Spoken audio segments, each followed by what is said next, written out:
buenas noches, ¿cómo están? Estamos en el programa 360 grados de la FM 100. Hoy, 16 de octubre, ahora es 8:14, estamos empezando el debate, la charla sobre la política. Y esta política tenemos en común con Perú. Tenemos invitadas como la licenciada Gaby Rodríguez, al licenciado Pedro Portugal, al licenciado David Ali y la escritora poetisa Corina Fernández. Corina Rimondi, somos tan iguales. Bienvenido, licenciado Portugal, ¿cómo está? Muy buenas noches, muy agradecido por la invitación, acá con mucho entusiasmo para poder conversar y dialogar con todas las personas invitadas. Es un honor que usted está aquí con nosotros hablando de este tema sobre política en Bolivia. Y vamos a hacer un pequeño debate, charla con lo que está pasando también en Perú. ¿Qué usted piensa con respecto a la política boliviana? ¿Cuáles son los factores? ¿Cuál es el concepto que tiene en este momento con respecto a nuestra política? Bueno, desde ya deberíamos empezar viendo las grandes relaciones y similitudes que tenemos con Bolivia y también con Ecuador. O sea, somos países hechos en un proceso histórico llamado de independencia, pero que tiene, digamos, unas raíces comunes, tenemos un pasado común y también experiencias similares, digamos, entre estos países. Esto no exime, por supuesto, las diferencias históricas que se han ido construyendo y que se van a ir construyendo en cuanto, digamos, hemos elegido ser estados independientes. Pero en algunos casos, y especialmente en este, es bien importante remarcar de esas tremendas similitudes que tenemos. ¿Y cuál es la similitud política, digamos, actual? Tanto en Bolivia como en Perú, hace años, se intentó hacer unas mutaciones en cuanto a la naturaleza del Estado. Y esta mutación en cuanto a la naturaleza del Estado obedecía a una constitución, una constatación básica. Es decir, se habían creado países y administraciones en los cuales el indígena era la base real, material, cultural, histórica de estos pueblos, pero que estaban totalmente excluidos de la administración concreta. Y no solamente eso, sino que había situaciones de tipo perversas, donde había formas de discriminación, de exclusión, de postergación, ¿no es cierto?, que hacía la situación bastante insostenible. Entonces, tanto en Bolivia como en el Perú, en Ecuador, desde hace algunos años se intentaron una serie de cambios. Y, digamos, Perú está entrando, digamos, a esta nueva corriente, sobre todo por esta similitud histórica que hablábamos y el hecho de que la población indígena es también cuantitativamente importante. Ahora, desde que Bolivia y Perú empezaron este tipo de actividad, hasta el momento han pasado ya varios años, por lo menos 15 años, y ya podemos sacar algunas conclusiones, sobre todo conclusiones que se muestran ahora de manera insólita en el acontecer político nacional y que de alguna manera, digamos, pueden servir de preámbulo para, digamos, entender y discutir lo que eventualmente pueda pasar en el Perú. O sea, ¿cuál es esta situación?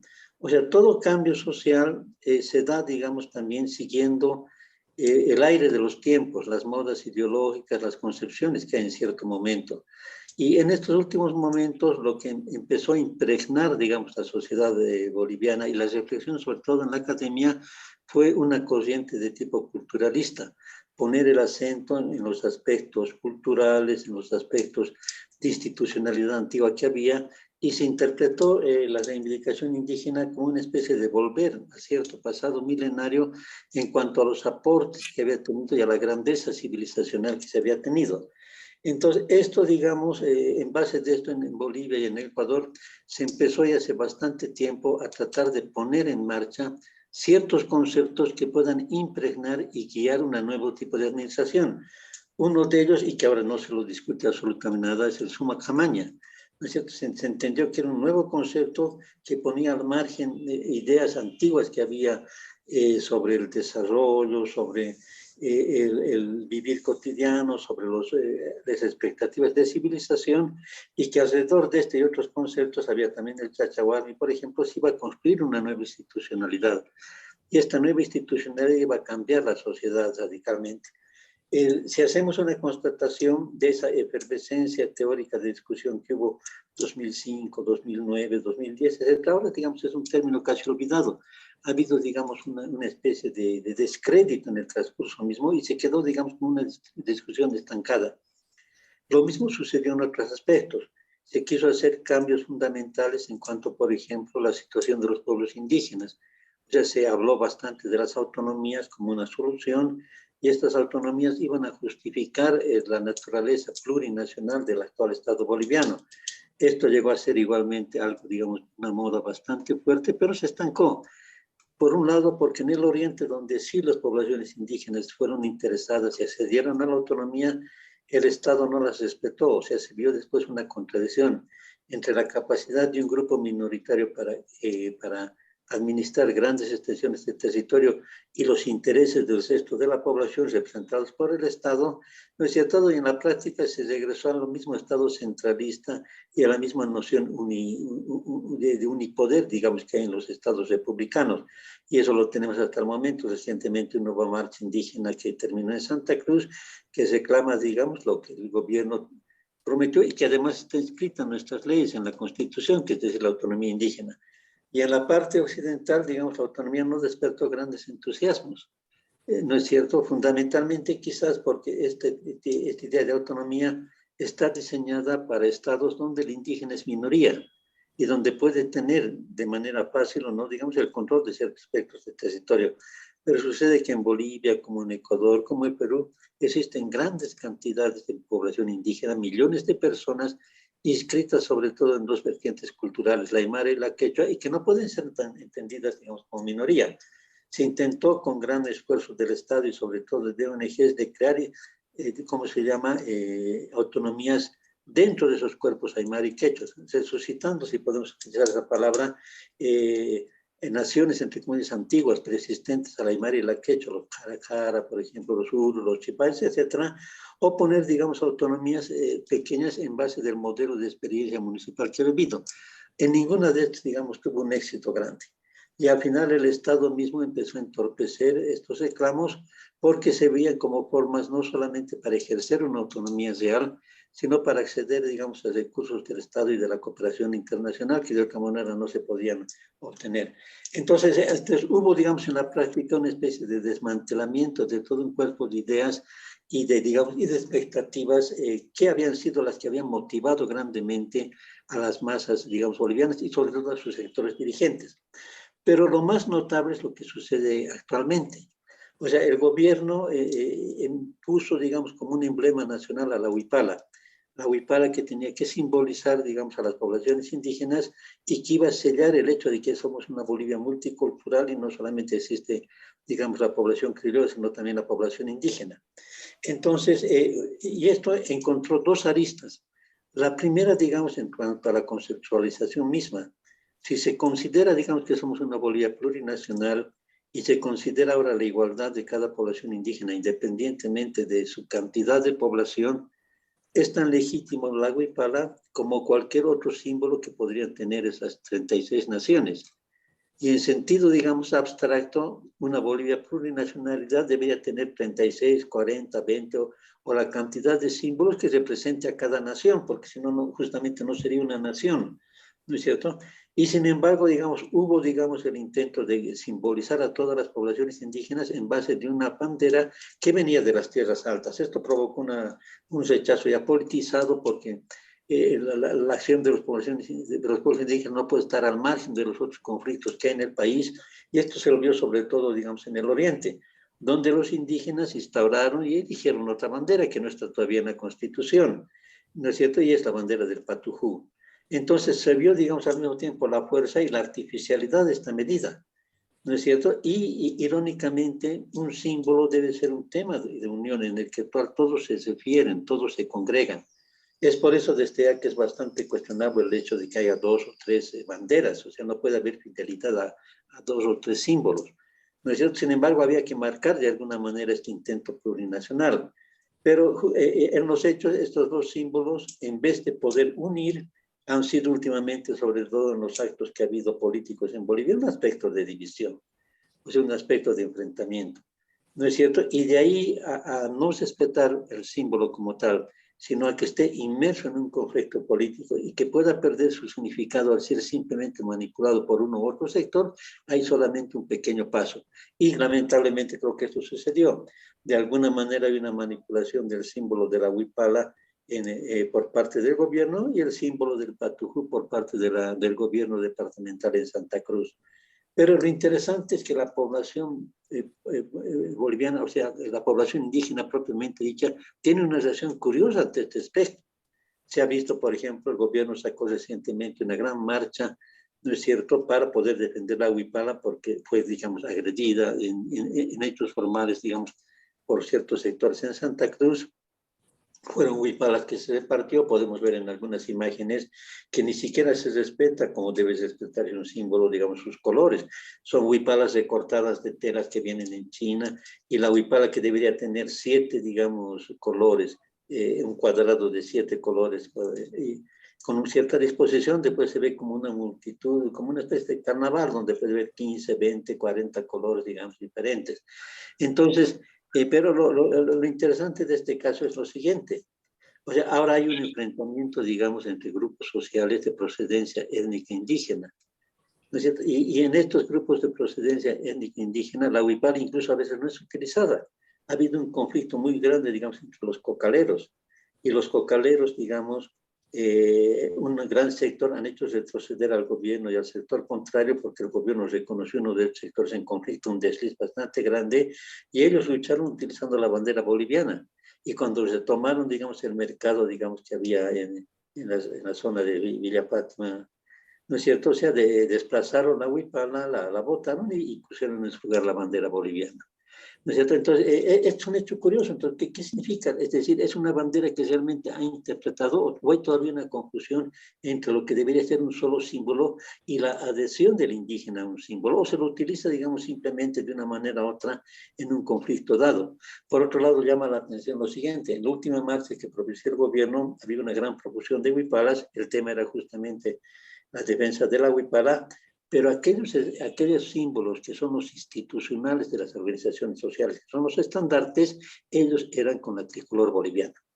O sea, ¿qué vemos? Digamos que hay una cuestión grande de confusión, en la cual el elemento simbólico por sí mismo no significa nada, significa la manera que se va implementando con otras maneras, y cuando se lo implementa mal, se entra directamente, digamos, al terreno de la manipulación política por sectores confrontados en los cuales el indígena todavía no tiene, digamos, un peso bastante fuerte para gravitar en un otro sentido.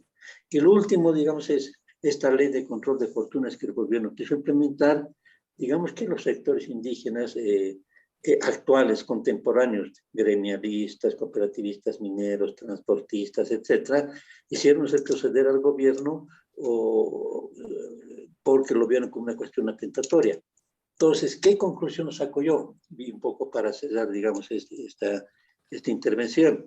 Es que todo el tema culturalista, simbólico sobre lo indígena ha mostrado muchas grietas. Ha olvidado que el indígena es un ser contemporáneo y que el empoderamiento no se lo hace a nivel simbólico solamente, se lo hace a nivel concreto. Y el empoderamiento se lo ha hecho en Bolivia al margen del Estado, porque el Estado ha acantonado al indígena hacia la ilegalidad. Entonces el indígena ahora defiende aquello que ha ido construyendo, que ha ido empoderándose a través de muchos años, y que, digamos, la relativa tolerancia que ha habido estos últimos tiempos con el gobierno del MAS ha acrecentado ese empoderamiento. Y no es un empoderamiento en términos de socialismo comunitario o de formas nuevas, digamos, de economía indígena, sino es un control del mercado tal como lo conocemos ahora. O sea, hay un hecho interesante: el indígena está entrando a ser un elemento activo de las formas contemporáneas de economía y de sociedad, y esto deja desprovisto a todos. Deja desprovisto a muchos sectores indianistas que consideraban la renovación indígena como una vuelta a formas institucionales antiguas, y a otros que consideraban que podía haber una alianza de simpatía entre formas del socialismo comunitario con formas nuevas del socialismo estatal. Entonces, está surgiendo un empoderamiento grande de sectores dinámicos indígenas que están totalmente involucrados en el mercado. Esto se da lo mismo, digamos, a nivel, digamos, de la orientación de conocimiento que tienen los indígenas. Al principio el gobierno intentó y alentó una especie de recuperación de saberes tradicionales. Se especuló sobre que había formas de calculadoras antiguas en piedra, del conocimiento ancestral, etc. Y cuanto más, digamos, hay una sociedad que da libre expansión al saber indígena, se muestra que hay una fascinación grande por el conocimiento y la técnica contemporánea. En el Alto, por ejemplo, los jóvenes se destacan por hacer la robótica, por la inserción en la electrónica, por el conocimiento y la apropiación de todos los saberes que se consideran afuera. Los nuevos grupos empoderados que están surgiendo hacen sus casas siguiendo pautas arquitectónicas y de diseño que teóricamente no tienen nada que ver, digamos, con lo ancestral, tal como se conocería caricatural. Es decir, hay formas nuevas en lo cual esa tremenda vertiente cultural, digamos, indígena, se está manifestando sin rechazar lo contemporáneo, sino más bien tratando de apoderárselo. A mi modo de ver, eso se ve en la arquitectura, pero justamente las personas que conocen más sobre esto son las que nos pueden ilustrar más en lo económico, en lo político, etc. ¿Y qué nos deja? Nos deja, digamos, un marco en el cual ciertas teorías habían sido, que se han puesto, se muestran inútiles, ¿no es cierto? Hay un campo grande de trabajo, de nuevo, de poder reconceptualizar lo que es la emergencia indígena. Esto nos muestran los fracasos que ha habido en Ecuador hace tiempo y los recientes que hay en Bolivia, y nos prefiguran de repente en caminos que se van a encontrar y que se van a repetir en la situación del actual Perú contemporáneo. Con este comentario terminaría mi exposición. Licenciado Ali, ¿qué piensa usted? ¿Cuál es el concepto que tiene de nuestra política boliviana? Muy buenas noches, Corina, gracias por la invitación. Saludar a nuestro hermano Pedro Portugal, un gusto de reencontrarnos por este medio. Asimismo, saludar a Gaby Rodríguez, quien nos acompaña desde Perú.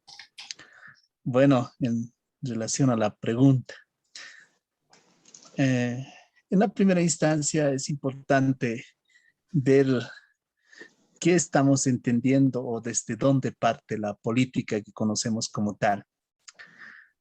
En los últimos años, bueno, esto vino mucho más antes, pero en los últimos años en Perú, digo, en Bolivia, en Perú y Ecuador, como que y también, por supuesto, en Venezuela y otros países nos han visto en esta dicotomía de izquierda y derecha, ¿no? Izquierda es buena, la derecha es mala, o la derecha es buena, la izquierda es buena. Estamos en esa dicotomía en la política. Actualmente en Perú, por ejemplo, esa es la discusión, ¿no? Que la izquierda es mala y hay que luchar contra la izquierda porque la izquierda es totalitarista, ¿sí, no? O desde otra perspectiva, la izquierda es buena y por tanto la lucha es contra la derecha.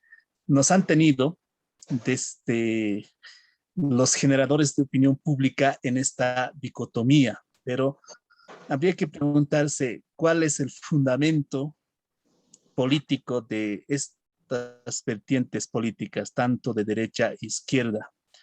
El punto de partida de la política, sea de izquierda o sea de derecha, es el poder, ¿no? Es el poder, pero poder como dominación. En ese sentido, la izquierda como la derecha no se diferencia. O sea, ambas vertientes políticas tienen como fundamento el poder como dominación.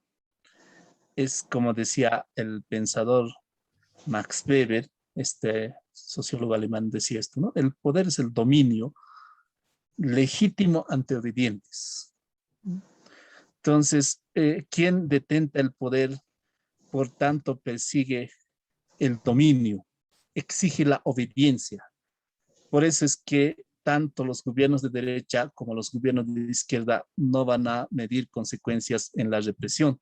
Y eso lo podemos ver, experiencias que se han dado en estos gobiernos denominados gobiernos populares, ¿no? Entonces, esta lógica de dominación se vuelve algo natural. En ese sentido, el poder se fetichiza, ¿no? Si los sujetos tienen los sujetos, el pueblo ya no es visto en términos de sujetos, sino el pueblo ya es visto en términos de objetos obedientes. Ese es el problema de fondo, en mi opinión.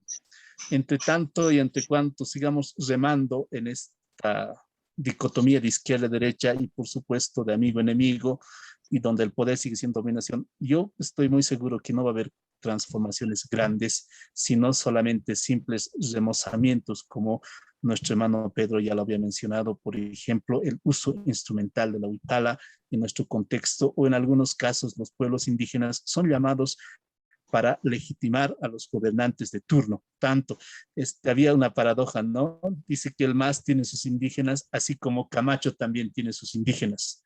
Y Camacho les hace marchar, así como el MAS lo haría también. Eso es algo reprochable desde todo punto de vista. Esa es la cosificación de los pueblos indígenas en Bolivia. Me imagino que también está pasando algo similar en Perú.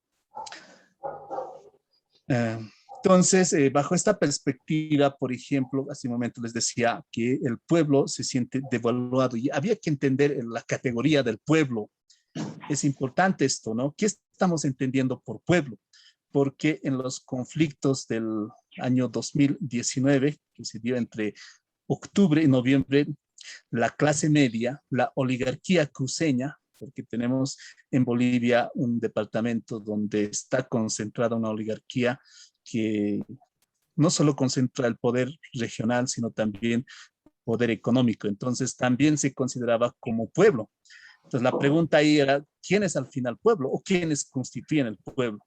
Habría que diferenciar eso de la oligarquía, el pueblo. El pueblo entendido como sectores populares, como alguien decía, el bloque social de los oprimidos. Ese sería el pueblo. O sea, por tanto, no todos entrarían en la categoría del pueblo. Por ejemplo, yo diría Camacho no se puede atribuir el ser pueblo.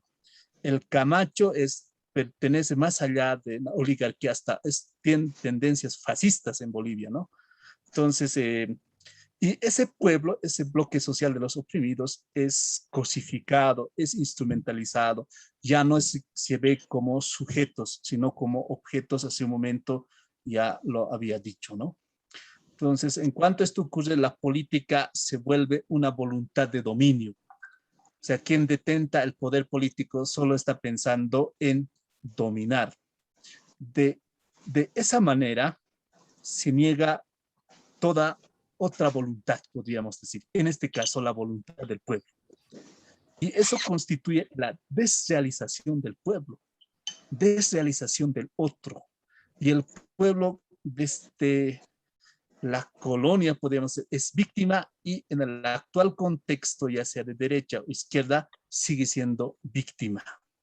¿No? Ahí no se diferencian mucho la izquierda y la derecha, como hace un momento decía. Por ejemplo, en octubre y noviembre del 2019, hasta que hubo el atrevimiento de decirle al pueblo que esos son ignorantes, que esos no piensan. En Bolivia textualmente decían los masiburros a los alteños, ¿no? Generan un estigma. ¿Cómo es que este pueblo se puede constituir en un sujeto político? Eso es algo inadmisible. En Bolivia se vive en un país eminentemente racista, aunque hay gente que dice no hay racismo, o hay una ley incluso tenemos contra el racismo y toda forma de discriminación, pero son meros formalismos. En los hechos hay racismo que está latente y algunas veces manifiesto, ¿no? Por eso es que hay ese enfrentamiento, ¿no? Entonces, eso es muy bien aprovechado por los políticos, y es por eso habría que diferenciar esto. Por ejemplo, hablando de símbolos, lo que usted muestra en este momento, la bandera tricolor de la huipala, habría que, por ejemplo, yo decía, hay que rescatar a la huipala. La huipala no puede ser un símbolo de un partido político, sino es un símbolo de lucha. Bueno, se ha reinventado, ¿no? Es otro asunto que podríamos discutir, pero es un símbolo de lucha de los pueblos oprimidos, ¿no? Y eso se enarboló, por ejemplo, la huipala en la denominada Guerra del Agua, en la denominada Guerra del Gas. Ha sido un símbolo de cohesión de los pueblos. Entonces, no puede ser cooptada, instrumentalizada como hoy en día se está haciendo. Y por el otro lado también reinventando otra bandera, la bandera del Patujuti, ¿no? Entonces, alguien hasta en broma decía, hay que reinventar la bandera de la Cantuta. Y alguien ya dice, no, entonces los de la época también ya tienen su bandera así. Entonces no podemos entrar en ese juego. Y eso es lo que está pasando en nuestro país. En cuanto esto sucede, hay la relación vertical de superior e inferior. ¿No? Hay una clase política, sea de derecha o izquierda, y tiene algo de particularidad, no es que estoy exagerando, La clase gobernante tiene color de piel, lamentablemente, es blanca, mestiza en muchos casos, así hay que decir. Entonces, se sienten superiores, hasta por naturaleza, diríamos. Y los otros son inferiorizados. Y cada vez que el pueblo quiere levantarse, son oprimidos. Eso, por ejemplo, pasó hace años atrás cuando Felipe Quispe, el Malcu, que lamentablemente murió, se levantaba en contra de un alcalde en Achacachi. Entonces, igual nomás fue reprimido.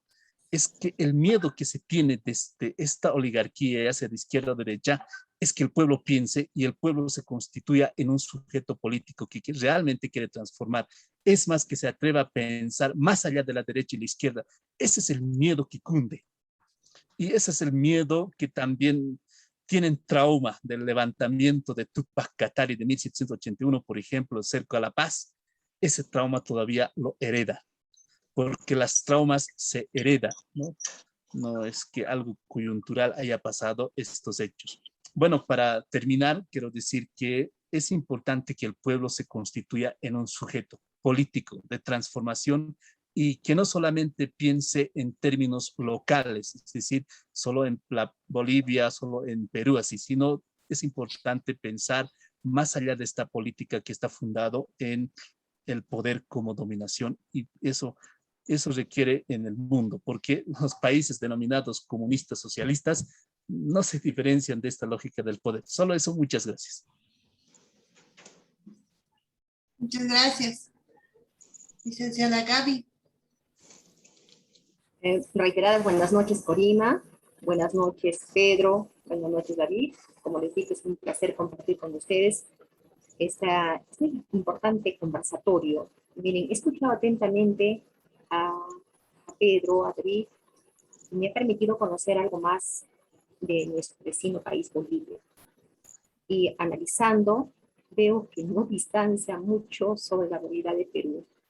Dado que somos países hermanos, tenemos vínculos territoriales, vínculos inclusive de costumbres, ¿no? Que en algún momento nos hemos separado cuando es todo un imperio. Y si es bien cierto, ¿no? Antes que todo yo quisiera indicarles que yo también participé en política.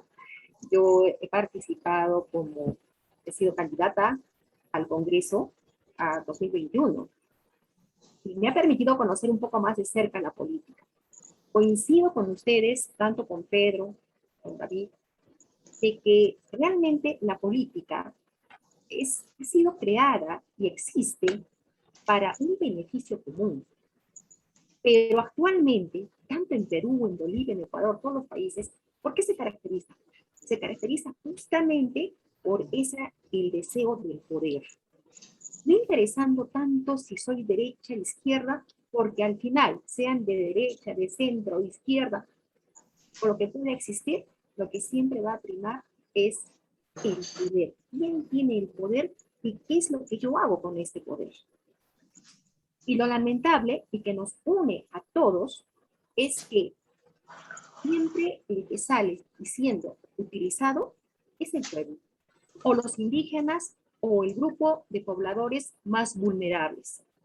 Desde el punto de vista de educación, yo soy una de las convencidas que si un país no invierte en educación, no permite que toda la población, comenzando desde la inicial, vaya a ser capacitado para que tenga el conocimiento necesario de manejar sistemas de análisis, puedan tener deducción lógica, que puedan ellos ser capaces de construir su propio pensamiento, que puedan ser formados en el emprendimiento. En Perú y en otros países hermanos no van a cambiar. Bien decía David hace un momento, son utilizados en algún momento y quizá no ven más allá, no tienen esa capacidad de análisis. ¿Por qué? Porque el Estado, según su conveniencia, según sus posturas, es que hace trabajo. Es así que nosotros aquí en el Perú, miren, yo creo que con toda la sinopsis que han hecho mis colegas, que es muy parecida a la del Perú, podríamos nosotros indicar ahora que estamos viviendo en el Perú una etapa de una crisis política muy extremista. No hablemos tanto Sí, sí, tenemos una, y mira, y aquí voy a aprovechar en este instante la diapositiva que está pasando Corina, y tenemos un enfrentamiento entre no a la corrupción y tenemos un enfrentamiento al terrorismo. ¿Por qué razón? Cuando hablamos de repente de países hermanos, quizá no conozco mucho de repente la historia, pero he escuchado atentamente ese momento, y puedo decirles con tristeza que aquí nosotros, saben que en 2021 se han levantado las elecciones, y nos hemos visto frente a un extremo. Teníamos, por un lado, la candidata que viene del partido de Fuerza Popular, Fujimori, y por otro lado, un desconocido para todos nosotros, Pedro Castillo. El Perú, haciendo un análisis, no votó por Pedro Castillo. Para pasar a una segunda vuelta, él pasa con un 11%. Con un 11% de toda la votación del Perú pasa a una segunda vuelta. ¿Qué quiere decir? Que un 80% de la población, o 79% de la población, no lo eligió al señor Castillo. No lo eligió a Castillo. Tampoco lo eligió a la señora Fujimori, porque ella también pasó con una minoría, con milésimas de punto, de 10 y cuantos, pasaron. Entonces, que sí que un 80%, un 90% no votaron por ninguno de los dos. Y en la segunda vuelta, el Perú no vota por Castillo. Se da un punto que es un antivoto. O sea, ¿cuál es Fujimori? De ninguna manera. Preferimos aquí a Castillo. Castillo ingresa sin siquiera darse cuenta qué estaba pasando, porque no se imaginó que iba a llegar al poder. Pero detrás de esto se encuentra una serie, como dice, una serie de personas que lo acompañan en el entorno de Castillo, como todos ya lo conocen seguramente, que es Vladimir Cerrón, y Vladimir Cerrón, que es el presidente del Partido de Perú Libre, al cual lo invitaron a Castillo, porque Castillo tampoco pertenecía a Perú Libre, lo invitan y él forma parte. Pero, como estamos diciendo, actualmente en el Perú nos encontramos pues en una lucha de poderes muy grande. ¿Por qué? Porque se enfrentan ya desde el tiempo de Vizcarra, hay un enfrentamiento entre los dos poderes, el poder ejecutivo y el poder legislativo, que han sido cada quien no interesándole en realidad el Perú, no interesándole de repente el clamor de un país que actualmente nos encontramos frente a una pandemia, como todo el mundo, que necesitamos de repente sumar esfuerzos para poder salir de la pandemia, para poder recuperar lo que es la economía y definitivamente educación, porque ha sido declarada en emergencia de educación. Luego vamos a analizar de qué manera se declara en emergencia este sector de educación. Entonces, cuando se enfrenta esto, actualmente en Perú, ¿qué sucede? Nos encontramos en una lucha de poderes entre el Ejecutivo y el Legislativo porque se quiere hacer primar la voluntad de Perú Libre, que con lo que es Cerrón, que nosotros, a diferencia de Bolivia, ustedes tenían enfrentados, me dicen, han escuchado al pueblo indígena y los habían utilizado de repente también a los focaleros. Aquí de igual manera, de igual forma, por eso nos une. Castillo promete muchas cosas antes. Promete, por ejemplo, una reforma constitucional, una asamblea constituyente. Promete una segunda reforma de la agricultura. Promete ello. Y la pregunta es, ¿qué poder es el que puede determinar una asamblea constituyente? ¿Quién es el poder? Ahí es donde se quiere tomar como referencia lo que hizo Vizcarra hace unos años atrás, en el 2019, cuando disolvió el Congreso. Y utilizó justamente lo que se llamó la negación fáctica. Cuando esta negación fáctica solamente ha sido un abuso de poder de aquel entonces el señor Vizcarra, y que ahora se quiere tomar. ¿Qué es lo que ha hecho actualmente el Congreso? El Congreso lo que ha hecho es ordenar y dar un equilibrio de poderes. un equilibrio de poderes donde no vuelva a suceder lo que sucedió en el año 2019. Y justamente aquí tengo un pedazo que quisiera leerles que dice, ¿no? El Congreso puede y debe declarar improcedente una cuestión de confianza que se plantee vulnerando la Constitución o la ley. Y es el único que puede interpretar el sentido de su voto, permitir que el Poder Ejecutivo interprete el voto congresal es violar totalmente de manifiesto el principio de separación de poderes. ¿Y por qué lo dice esto? Porque ha habido una mala interpretación del artículo 132 y 133 de la Constitución que en el tiempo del señor Vizcarra fue utilizado para disolver el Congreso. Participaron entes como, por ejemplo, el Tribunal Constitucional, donde prácticamente se desautorizó al Congreso, sabiendo que el Congreso en el Perú es un organismo colegiado con el mismo poder del Tribunal Constitucional. Y ahora, para dar ese voto de confianza, lo que se ha pretendido hacer ahora con nuestro primer ministro, que fue el señor Bellido, y que fue acusado, y que tiene, cuando me diga acusado, perdón, él tiene probada trayectoria terrorista, senderista, en el Perú, y como ustedes, colegas, lo deben de saber, Abimael Guzmán ha sido un genocida. Ningún peruano puede dejar de recordar a este genocida que nos hizo tanto daño. Y al nosotros, aquí, el Perú, al conocer la trayectoria del señor Bellido, es que justamente en esta diapositiva que está pasando por en este momento, ustedes pueden ver esas marchas que se están llevando a cabo de manera contundente en muchos lugares del Perú. ¿Por qué? No es que no queramos respetar la democracia, no es que no queramos respetar lo que es la voluntad popular, aunque como les repito, en una primera vuelta solo fue un 11%. Lo que el pueblo peruano quiere es que se respete la constitucionalidad y además de ello, que no haya terroristas dentro del gobierno. ¿Cómo es posible que esté rodeado en todo su entorno, el señor Castillo, por gente terrorista?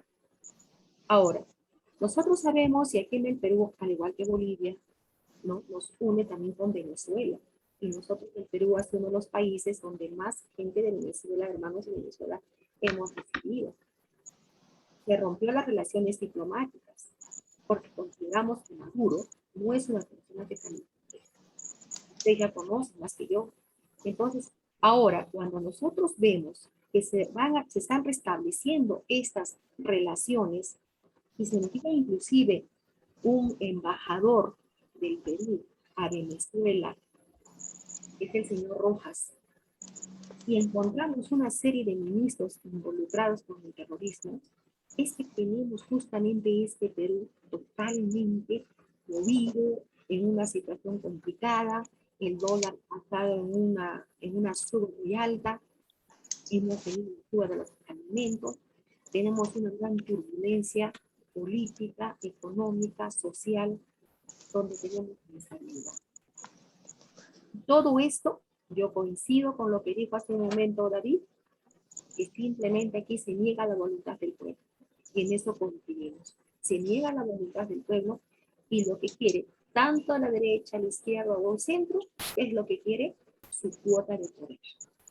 No importándole en el fondo en sí, si es el pueblo o no, el que se debe salir de la.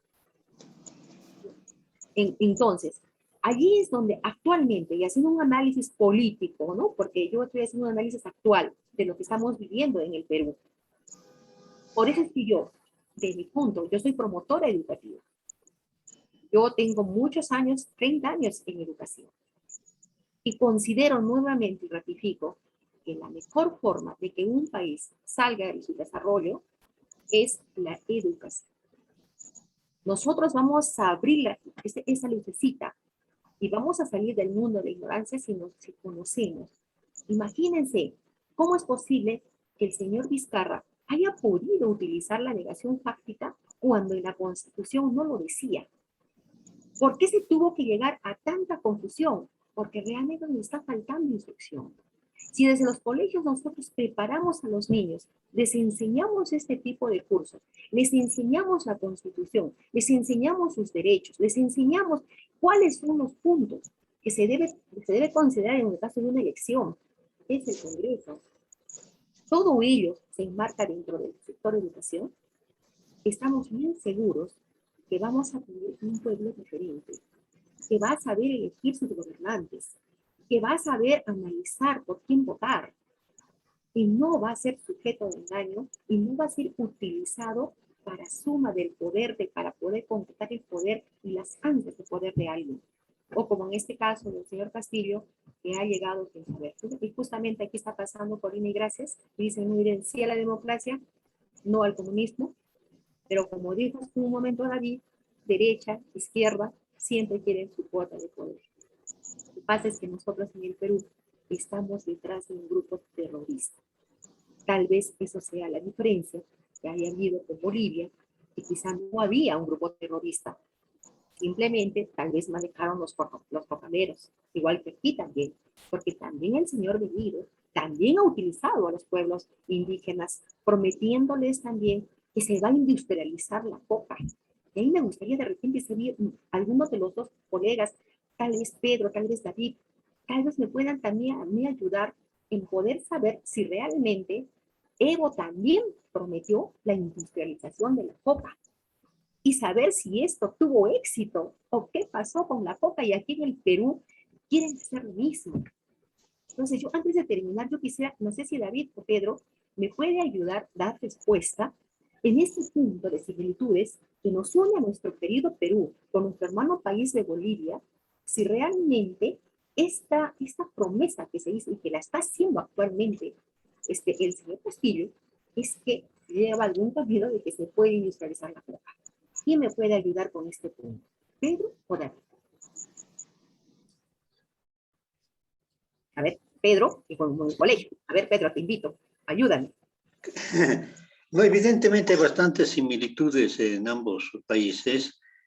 Es muy interesante ver primero, constatar cómo fuerzas que son minoritarias, que con su misma ideología no hubiesen llegado al poder, aprovechando las circunstancias y los mecanismos, las fuerzas y también las debilidades de la democracia, llegan a empoderarse. Entonces, ahí es lógico entender que una vez que están en el poder, hacen todo lo posible para poder mantenerse y violar las leyes por las cuales ellos mismos han accedido al poder. Es decir, una vez en el poder, la democracia ya no sirve y se implementan toda una serie de medidas que siempre conducen al colapso, que no logran estabilizarse, sobre todo en sociedades como la boliviana y la peruana.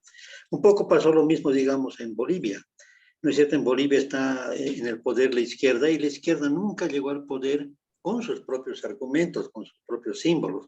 Llegó al poder porque tuvieron la habilidad de poner a Evo Morales como una cuestión representativa. Y como acá todavía sigue un conflicto de no integración, de colonización, de exclusión, de racismo, de marginamiento de los sectores populares, y los sectores populares son de origen indígena, y es fácil, digamos, poder sacar esa sensibilidad a flote y que se manifieste de una otra manera. Entonces, así como el MAS llegó al poder. Pero se da una cuestión sutil, una relación, un intento al mismo tiempo de poder resolver problemas que hay. El MAS hizo una parte de su programa, la descolonización, por ejemplo, y por otro lado, lo que arrastran como formación política, como identidad política que tienen, y que a veces termina, digamos, por un lado, en un intento serio de poder transformar la estructura del Estado, pero que termina en ingenuidades como lo que hemos dicho, justicia comunitaria, autonomías, etcétera, que al final no llegó a nada, y a veces ya va directamente a la manipulación. Por ejemplo, lo vemos en la cuestión de las manifestaciones que hay ahora. Como el gobierno no para y no oculta su vocación socialista, ¿no es cierto? Pero sin embargo, en las marchas nunca sacan sus símbolos. No hay la bandera roja, no hay los y el martillo, ni siquiera la bandera del MAS. Y se utiliza, digamos, la huipala para enfrentarla. Entonces es simplemente una habilidad política y que digamos, dura hasta el momento en que la gente que se identifica con ese símbolo se da cuenta que hay algo que no marcha bien. Porque un símbolo tiene que tener también su propia clase política, sus propias aspiraciones. Y el hecho de ver que hay una manipulación y un ordenamiento va a ser perceptible no solamente en los intelectuales, en los políticos indígenas, sino en la gran masa, que es lo que ha sucedido, que es lo que ilustraba en mi anterior exposición. Los conflictos sociales que hay, nada tiene que ver. Los sectores aymaras, empoderados, utilizan la bandera boliviana y son los que han ganado. ¿No es cierto? Entonces, hay esta cuestión de instrumentación y se va a dar el caso también con la coca. En la coca tiene el mismo contenido simbólico que tiene la huipala en Bolivia. ¿No es cierto? Porque era un elemento cultural que fue satanizado, que fue, ¿cómo se llama?, que fue vilipendiado, etcétera, y que sectores que nunca han mascado coca en su vida la han utilizado por esa tremenda carga simbólica que tenía, y no solamente en Bolivia, sino en el exterior, porque en el mundo ya se ha pasado de una degradación del indígena a una especie de exaltación ingenua, digamos, y romántica de lo que sería ser indígena. Y la coca entró directamente ahí. Pero eso no sirve de nada si no se lo aplica en formas políticas. Y el Evo intentó lo que prometió, una industrialización, y fue un fracaso. Porque ya no estamos en la época en que un Estado hace lo que quiere, sino hay un empoderamiento global y cada vez más fuerte de las leyes del mercado. Y el mercado para la coca no es solamente el mercado local interno que tenemos para masticar, para usos terapéuticos y usos rituales. El gran mercado de la coca es la cocaína, y es lo que al final se ha impuesto. Entonces, adiós industrialización de la coca, y hay sectores ahora cultivadores que cada vez están más fuertes. ¿Por qué? Porque su mercado es... Son las y ese mercado... 8 de la noche, en punto. Y ese mercado, digamos, o sea, contradictoriamente está, digamos, en franca oposición a los planteamientos ideológicos. Dependen del mercado de los países del norte y dependen del mercado capitalista en el sentido pleno de la palabra. Entonces, se ven, digamos, estos elementos en todo lugar. ¿Y a qué termina conduciendo? A que necesariamente todos en Bolivia, y especialmente los sectores populares, tienen que reconceptualizar el cambio social.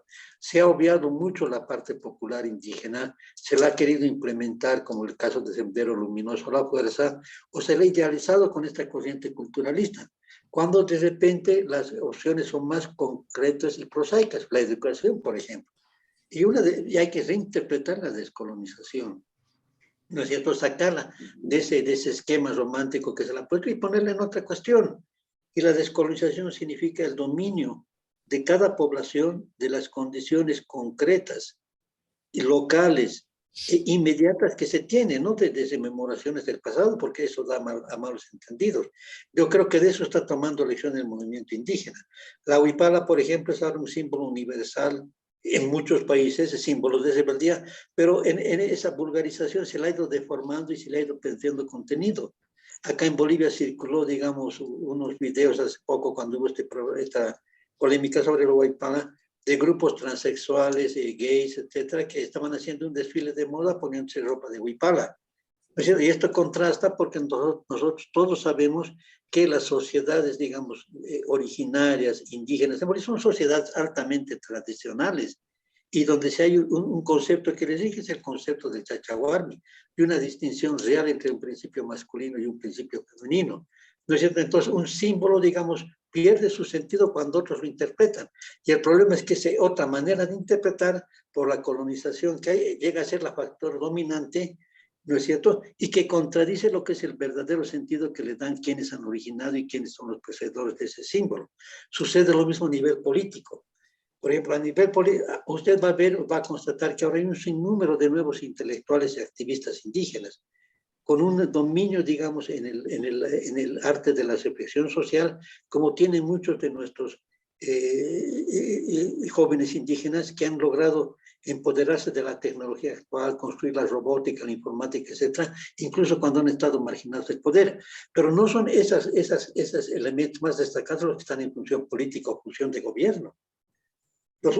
Nuestros parlamentarios, ¿qué son? Son parlamentarios que da una pena. No es, digamos, lo que en ningún sistema político serían los elementos que puedan representar una población. ¿Y a qué se debe? Es que la colonia ha hecho que el indígena se exista a través de gremios. Y el gremio apoya a cualquier grupo político. El apoyo que tiene el MAS ahora no es un apoyo exclusivo. Han apoyado a cualquier grupo político, lo va a apoyar en la medida que les permite la libre disposición de sus propias energías. Es decir, que les permite, les garantiza la ilegalidad.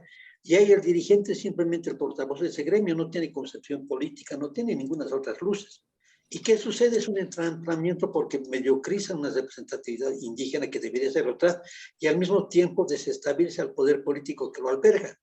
Porque como ese gremio obedece a su propio interés y no a una política estatal, el momento que el gobierno va en sentido contrario es el mismo el gremio que lo desestabiliza. Y ahí la función política de tener representantes no sirve de nada, que es lo que hemos visto ahora en Bolivia. Son los gremios, digamos, indígenas los que han hecho retroceder una ley importante que el gobierno quería implementar. O sea, una situación bastante compleja que estas falencias nos demuestran la necesidad de una nueva reflexión, de una nueva implementación de formas políticas y de nueva organización social. Gracias, Pedro. Mira, realmente tu respuesta es perfecta porque responde a las mismas realidades que estamos viviendo nosotros con este tema de la industrialización de la coca. Y como hemos visto, es realmente algo que no va a dar resultado porque la única forma de trabajar la coca, como tú dijiste, no es para mascar, no es para pichar, no es para ello. La única forma sería con lo que está, trabajar con los países del norte, que sería netamente lo que. Entonces, allí es donde nosotros tenemos una problemática parecida a la suya y nosotros estamos ahora, ustedes nos han llevado adelante porque ya vivieron esa realidad, ahora nos toca a nosotros en el Perú. Entonces, en términos generales, y para terminar mi participación, Corina, agradeciendo, esa es la realidad que actualmente, políticamente, está viviendo el Perú. Y me gustaría luego tener otro conversatorio, porque tenemos tanto para hablar, tenemos tanto para conversar, que realmente el tiempo se nos va. Yo agradezco mucho, Corina, me has permitido, me falta por hablar mucho más, me falta por conversar mucho más del Perú, pero el tiempo yo sé que es corto. Muchas gracias. Bueno, antes que se corte, yo quisiera intervenir un poquito sobre cómo la arquitectura puede estar involucrada en la política.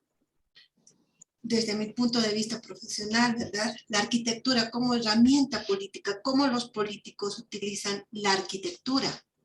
Nosotros sabemos exactamente que